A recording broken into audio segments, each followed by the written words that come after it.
Okay, Bismillah.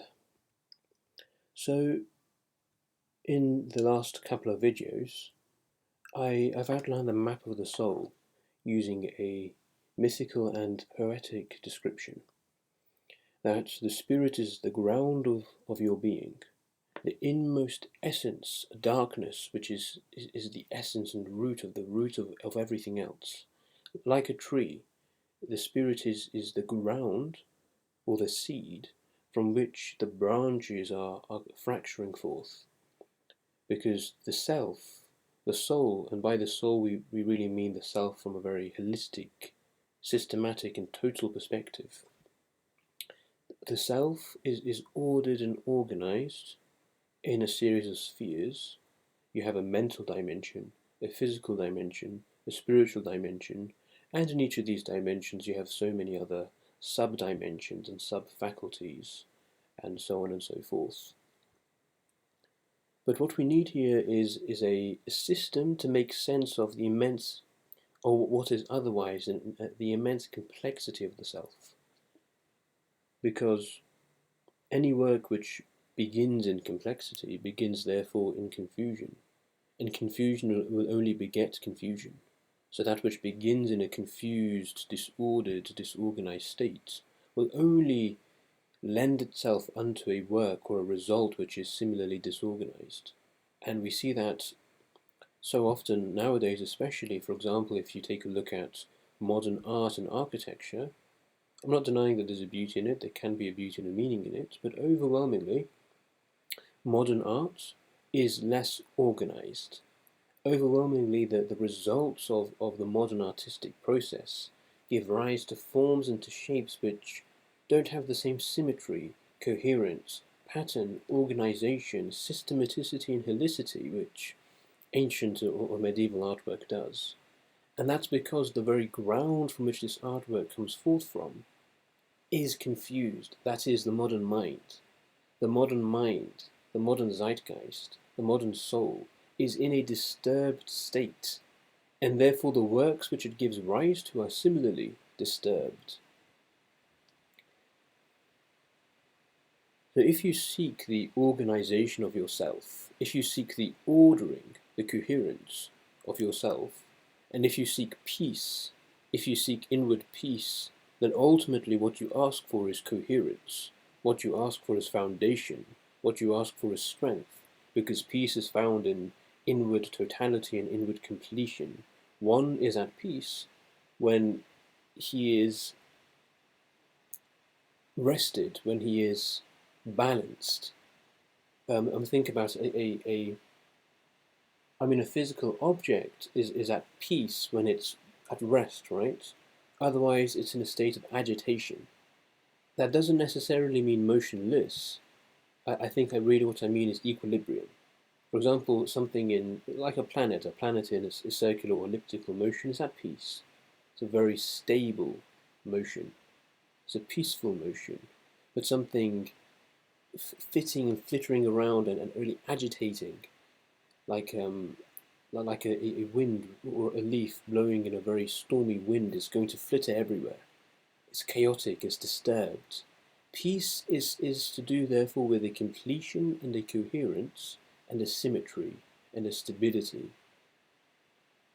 That's therefore found, first and foremost, in understanding the coherence of the self.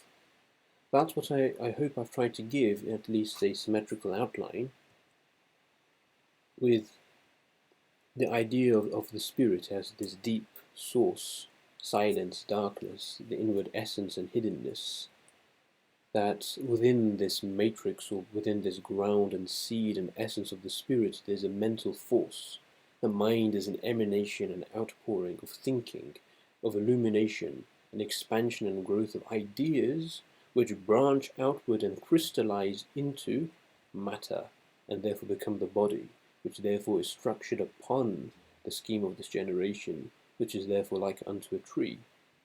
And that's why, as I said before, the world tree archetype is so prominent in mythology.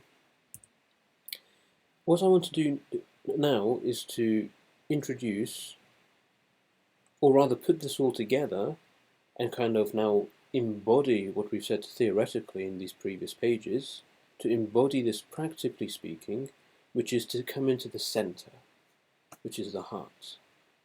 Just as the physical heart is the center of the physical body, as it is the engine, the powerhouse, the simple motion which generates its complex fields of action, so we speak of the heart in general as the essence or center of a thing. So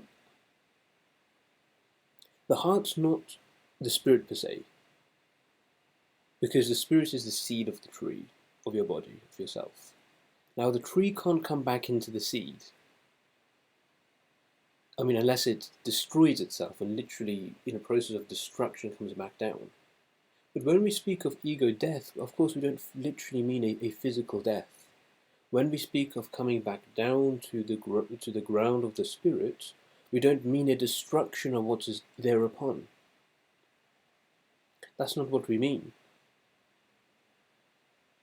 But how would the tree come back to the seed?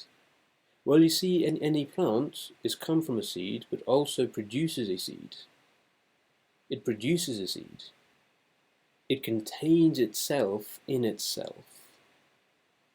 The plant contains physically the seed, which it produces, but the seed metaphysically contains the plant, or spiritually speaking contains the plant.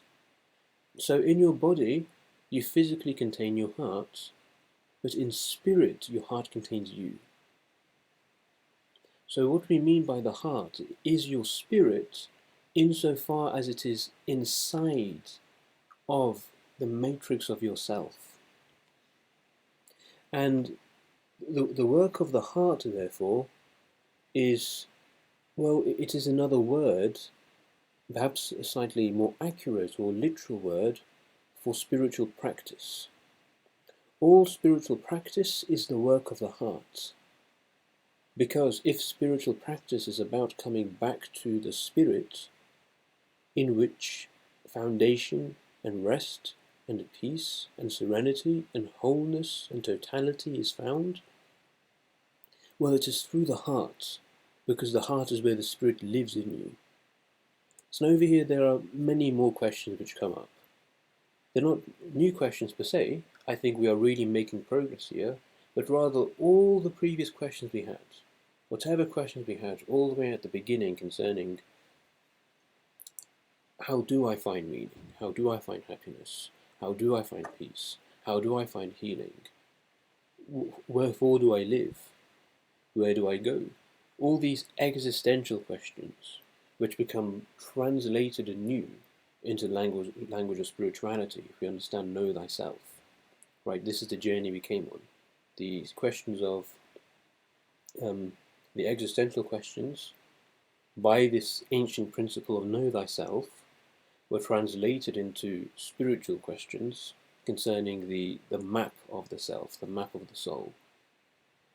And this is the theoretical phase. Now we're moving out of the theoretical phase into the practical phase. So it's the third dimension, going from the existential to the spiritual, and now from the spiritual to, I don't want to necessarily say physical, but well, physically spiritual, if you might use that word, in the sense that it's all coming together.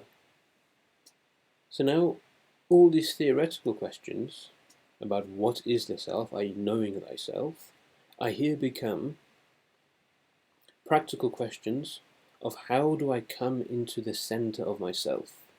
How do I do the work of the heart? What is the work of the heart? What is the heart? What do we even mean by this? Of course, we're not speaking about the physical, literal heart, but what are we speaking about? And there's still a vagueness at play here. And if you've noticed, I've tried to use ancient and medieval artwork at most of the pages here, because this artwork is symbolic. And we mustn't necessarily use symbols to access that which is not overt and manifest. There is only the overt path unto that which is hidden.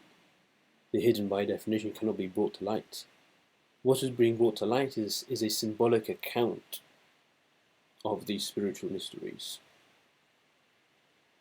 So I think I'll leave this video here as an introduction to the work of the heart, the idea of the heart, so to help you to perhaps ponder upon this translation and of the journey we are now undertaking from the theoretical to the practical, and that means the ideas of the soulscape, and the map of the soul is now becoming the work of the heart. In the next few videos, I hope that I will begin to unravel what this exactly means, and therefore how we can do the work of the heart, how we can embody these, have a preliminary investigation into the ideas of mindfulness, the ideas of worship, prayer, contemplation, and hopefully to give therefore a fairly systematic account of spiritual practice.